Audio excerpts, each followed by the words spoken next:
അസ്സലാമു അലൈക്കും. ഇന്ന് നമുക്ക് കുറച്ച് മട്ടൻ കിട്ടിയപ്പോൾ അതുകൊണ്ട് കുറുമ വെച്ചാലോ എന്ന് വിചാരിച്ചു. അതിന് വേണ്ടിയിട്ട് മട്ടനൊക്കെ നന്നായിട്ട് കഴുകി വൃത്തിയാക്കിയതിന് ശേഷം അതിലേക്ക് ഏലക്ക, കറുവപ്പട്ട, കറുവപ്പൂ ഒക്കെ ഇട്ടെടുത്തു. പിന്നെ അതിലേക്ക് ആവശ്യത്തിന് കല്ലുപ്പ് ഇട്ടെടുത്തു, കുരുമുളക് പൊടി, ഗരം മസാല, പെരുംജീരകത്തിൻ്റെ പൊടിയും കൂടി ഇട്ടെടുത്തു കേട്ടോ. നമുക്കിതൊക്കെ നന്നായിട്ട് മിക്സ് ചെയ്യുക. നമ്മൾ അതിലേക്ക് കുറച്ച് വെള്ളം കൂടെ ഒഴിച്ചു കൊടുക്കാം കേട്ടോ. ഒരുപാട് വെള്ളമൊന്നും ഒഴിച്ചു കൊടുക്കണ്ട, കുറച്ച് വെള്ളം ഒഴിച്ചു കൊടുത്താൽ മതി കേട്ടോ. ഇത് ഇളയ മട്ടനായതുകൊണ്ട് തന്നെ തീരെ വേവില്ലാത്ത മട്ടനാണ് കേട്ടോ. ഇനി അതിലേക്ക് ചെറിയ ഉള്ളി, വെളുത്തുള്ളി, ഇഞ്ചി ചതച്ചതിട്ട് കൊടുക്കുക. പിന്നെ തക്കാളി, പച്ചമുളക് ഇട്ട് കൊടുക്കുക. തക്കാളി നന്നായിട്ട് പഴുക്കാത്ത തക്കാളി വേണം ഇട്ട് കൊടുക്കാൻ കേട്ടോ. പിന്നെ ആവശ്യത്തിന് സവാളയും കൂടെ ഇട്ടെടുത്തിട്ട് നന്നായിട്ട് മിക്സ് ചെയ്യുക. നമ്മൾ കുക്കറിലാണ് കേട്ടോ ഉണ്ടാക്കുന്നത്. എന്നിട്ട് കുക്കറൊക്കെ ഒന്ന് ക്ലോസ് ചെയ്തിട്ട് അടുപ്പത്ത് വെക്കുക.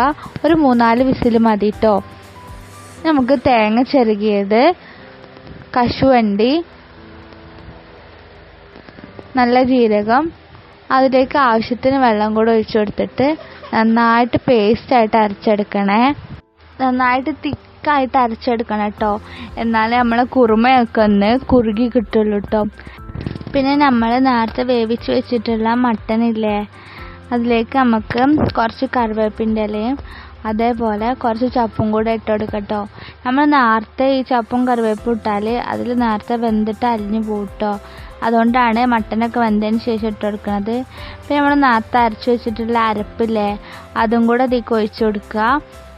കുറച്ച് വെള്ളം കൂടെ ഒഴിച്ചു കൊടുക്കുക കേട്ടോ. എന്നിട്ട് നന്നായിട്ടൊന്ന് മിക്സ് ചെയ്യുക. നമ്മൾ മട്ടൻ കുറുമ ഇവിടെ റെഡി ആയിട്ടുണ്ട്. അപ്പോൾ എല്ലാവരും ഇതൊന്ന് ട്രൈ ചെയ്ത് നോക്കുക. എന്നിട്ട് നിങ്ങളുടെ ഫീഡ്ബാക്കൊക്കെ ഒന്ന് അറിയിക്കട്ടോ. പിന്നെ എല്ലാവർക്കും എൻ്റെ ചാനൽ ഇഷ്ടപ്പെടുകയാണെങ്കിൽ ഒന്ന് ലൈക്കും ഷെയറൊക്കെ ഒന്ന് ചെയ്യണേ. പിന്നെ എല്ലാവരും ഒന്ന് സബ്സ്ക്രൈബ് ചെയ്യുക. അപ്പോൾ നമുക്ക് വീണ്ടും കാണാം. അസ്സലാമു അലൈക്കും.